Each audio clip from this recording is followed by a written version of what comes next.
The Shannon Higa, ladies and gentlemen, and Stage 3 Band.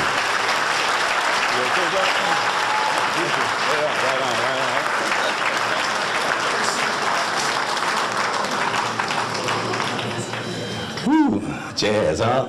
Music for the ages. Music that never dies, believe me. Music that never dies. You know, I was talking about Cuban Chano Poza. He didn't speak English, you know. And people used to ask, how does he know what tools you're playing, Dizzy? And Dizzy said that Chano would look at his mouth and tell by the expression, by the movement of his lips, of what he said, what tune we're going to play, and so on and so forth. They said, sometimes they say, it's strange.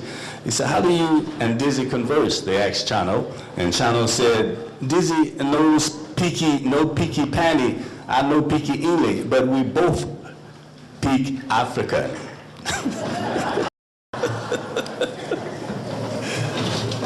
Dizzy often began an evening program with an apologetic announcement. He'd say, I'm sorry we're a little late getting started this evening, but you see, we just come from a very important show. The Ku Klux Klan and the John Birch Society were giving a benefit for the Catholic Youth Organization and the B'nai B'rith. It was held at the Harlem YMCA. So you can see we're very lucky to be here at all this evening.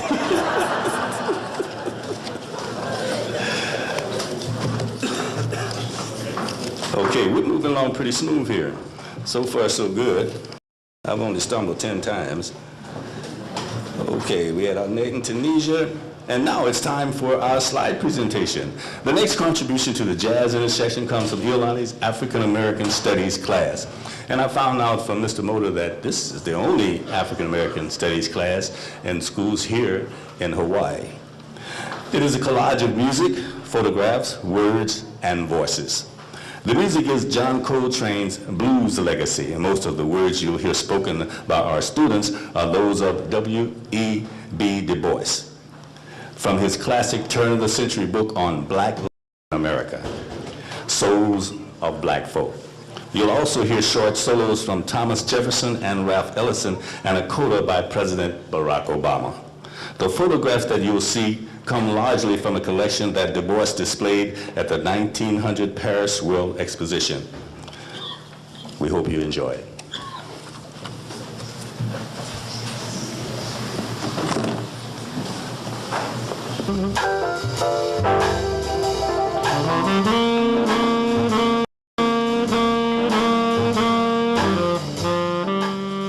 Herein lie buried many things which, if read with patience, may show the strange meaning of being black here in the dawning of the 20th century.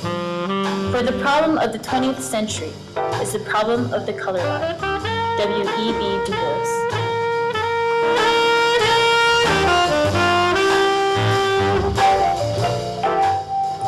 How does it feel to be a problem?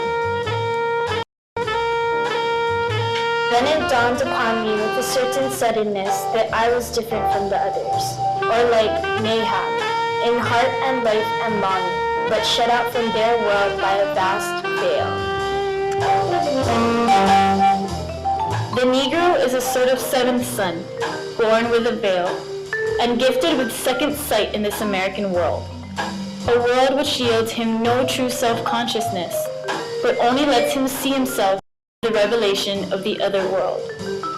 It is a peculiar sensation, this double consciousness, this sense of always looking at oneself through the eyes of others, of measuring one's soul by the tape of a world that looks on in amused contempt and pity. I am an invisible man. I am a man of substance, of flesh and bone, fiber and liquids, and I might even be said to possess a mind. I am invisible, understand, simply because people refuse to see me. Ralph Ellison.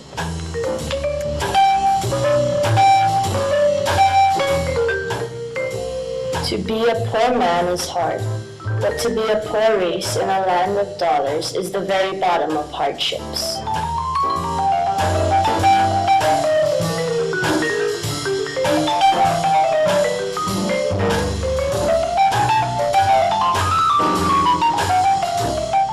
This greater degree of transformation renders them more tolerant to heat, and less so of cold than the whites. Thomas Jefferson.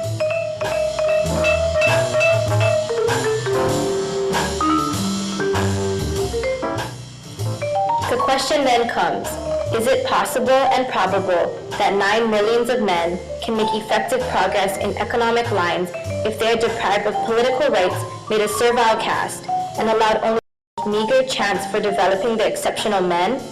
If history and reason give any distinct answer to these questions, it is an emphatic no. Alas, with the years, all this fine contempt began to fade. For the worlds I longed for, and all their dazzling opportunities were theirs, not mine. For the South believes an educated Negro to be a dangerous Negro, and the South was not wholly wrong. Education among all kinds of men always has had, and always will have, an element of danger and revolution, of dissatisfaction and discontent. Nevertheless, men strive to know. The final product of our training must be neither a psychologist or a brick mason, but a man. And to make men, we must have ideals, broad, pure, and inspiring ends of living, not sordid money-getting, not apples of gold.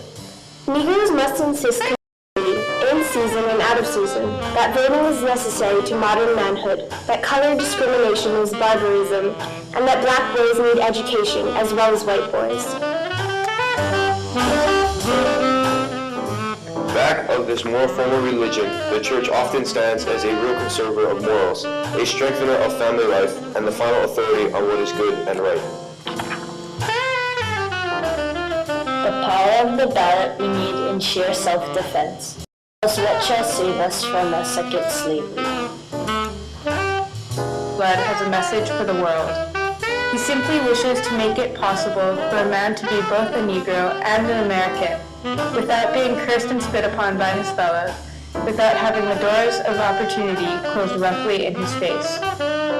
Someday the awakening will come, when the pent-up vigor of 10 million souls shall sweep irresistibly toward the goal, out of the valley of the shadow of death, where all that makes life worth living, liberty, justice, and right, is marked for white people only.